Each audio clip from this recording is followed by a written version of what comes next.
The gunshot ripped through the dawn's silence like a thunderclap, breaking the peace of Ironwood Ranch agony burst in my side. A white-hot blast that sent me stumbling, my hand shot to the warm, sticky blot spreading across my shirt as my knees gave way, and I collapsed into the dirt through the fog of shock. I saw Victor Langley, the Pine Hollow Homeowners Association president, standing a few yards away, his pistol still smoking, his face contorted with panic and defiance. "Should have signed the papers, old man," he hissed, his voice quivering. "You brought this on yourself." I clawed at the ground, trying to crawl, but the agony was a vice pinning me down behind him. The ancient cottonwood tree planted by my great-great-grandfather in 1825, when he carved this ranch from the Texas wilderness, swayed gently, indifferent to the chaos my horses weaned, and alarm cows bellowed from their pins. Sensing the wrongness, Victor dropped to his knees, grabbing the property transfer documents from my coat, his hands trembling. "Keep your mouth shut," he snarled, shoving them into his coat. "No one will believe a obstinate fool like you."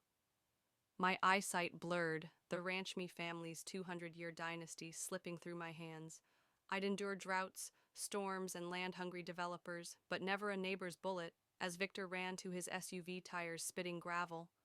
I heard another sound, the crunch of a second car coming towards friend or enemy. It was my moment to live 6 months earlier. A letter from the Pine Hollow HOA had arrived, its sharp letterhead seeking obligatory membership and providing property transfer bonuses. I laughter hurling it on the fire. Ironwood Ranch, constructed when Texas was still under Mexico, was out of their reach. No one instructed me how to fence my property or paint my barn. My ancestors had struggled for this land, and I wasn't about to allow some city slicker to call the shots. But Victor Langley was no ordinary city slicker. He'd come into town in fitted suits and shined shoes, purchasing a broad 5-acre property on the outskirts of Pine Hollow. In a matter of weeks, he'd proclaimed himself HOA President, his sights set on my 300 acres for his vision of walled mansions and manicured lawns.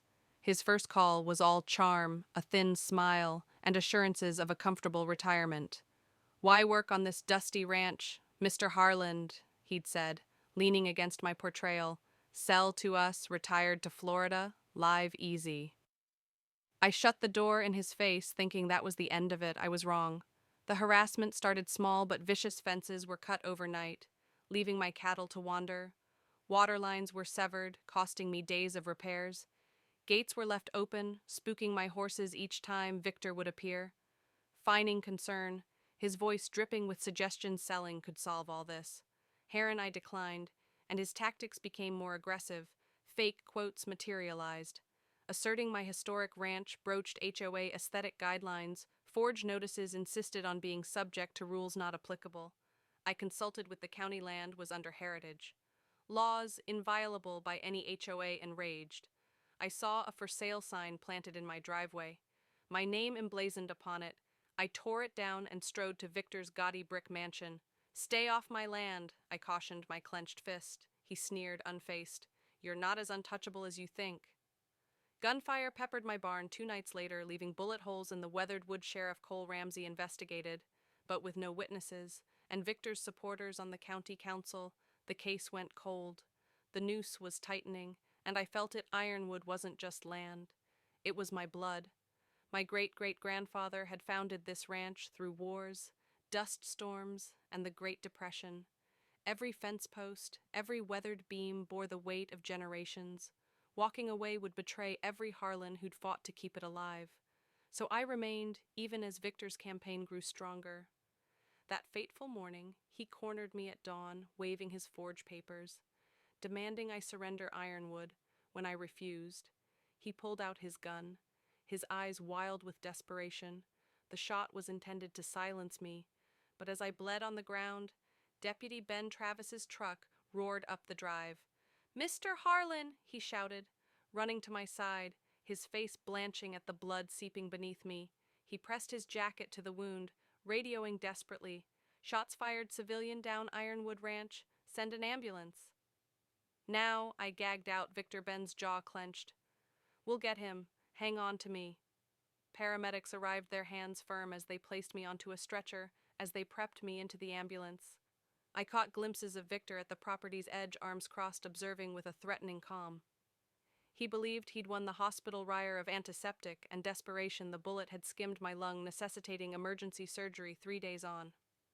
I came to Ben sitting by my bedside. On his knee was a half-eaten sandwich, tough as iron. He smiled, but his eyes were somber.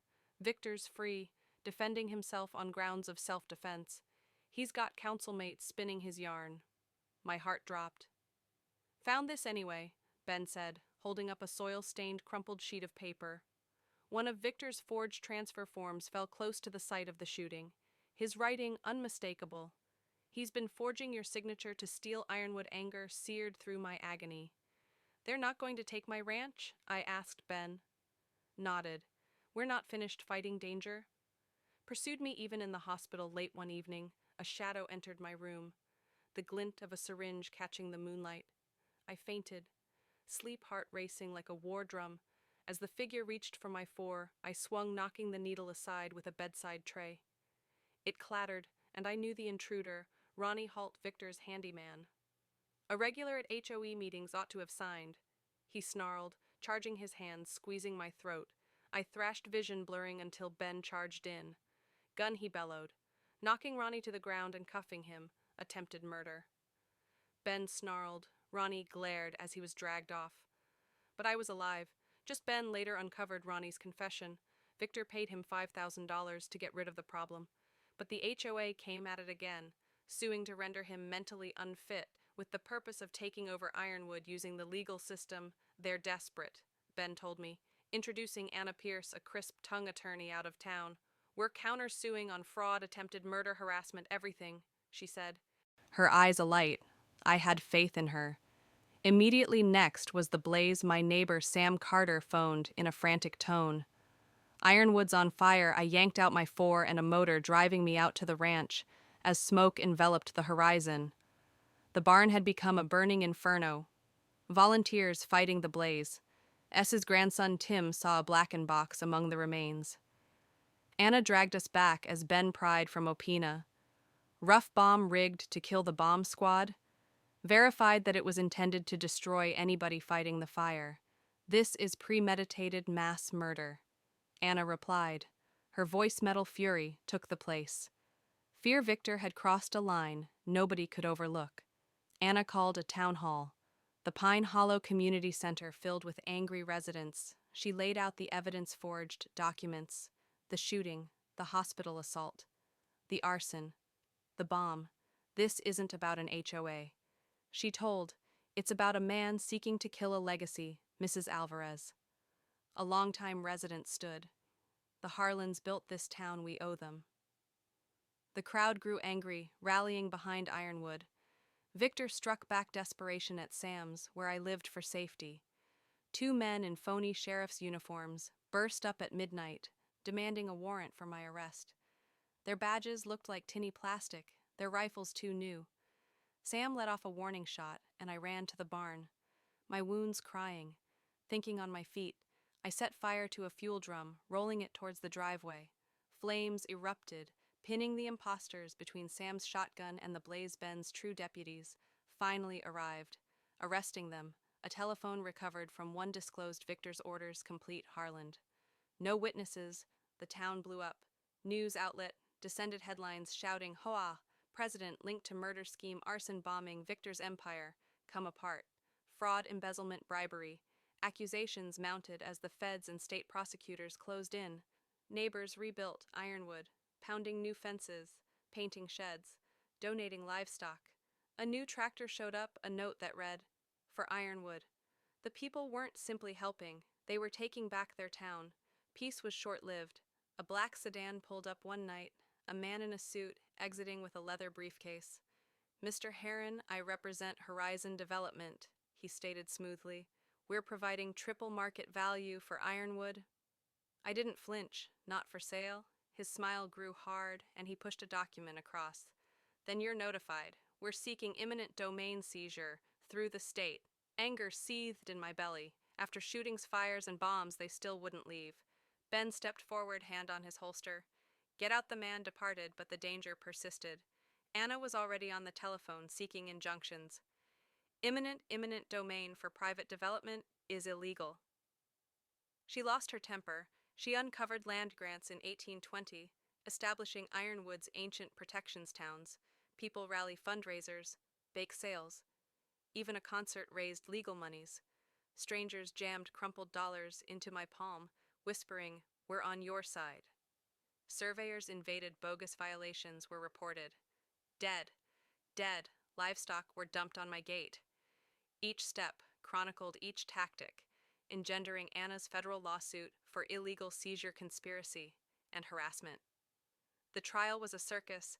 The courthouse overflowed, reporters shoving outside. I took the witness stand, describing every atrocity, Victor's threats, the shooting, the hospital raid, the fire, the bomb, the phony deputies. My voice firm, the truth ugly. Sam. Tim, Ben, and the bomb squad testified, debunking the developers, deceits their lawyers stuttered, portraying me as an anachronism standing in the way of progress. But the jury, Pine Hollow's saw through it. After 4 days, they came back guilty on all tallied. The gavel slammed, awarding $7 million in damages and a permanent injunction shielding Ironwood forever. Tears pricked my eyes as I went outside, the sky wide and blue. Ironwood was safe, sacred that evening. Pine Hollow held a celebration. Banners waved, children. Road bikes with streamers. A cake shaped like my ranch house stood tall. Ben clinked beers with me under the stars. "You did it, we did it," I corrected Anna in jeans, once grinned. Write a book, surviving hose bombs and greed laughter felt like freedom on Ironwood's porch. The cottonwood whispered as stars blazed, a cow's cry echoed life pulsing through the land. Ironwood was more than a ranch, it was a promise the developers might try again. But I'd fight backed by a town that stood as one. "Thank you," I whispered to the night, "for the strength, the legacy, the future Ironwood would stand, because some battles are worth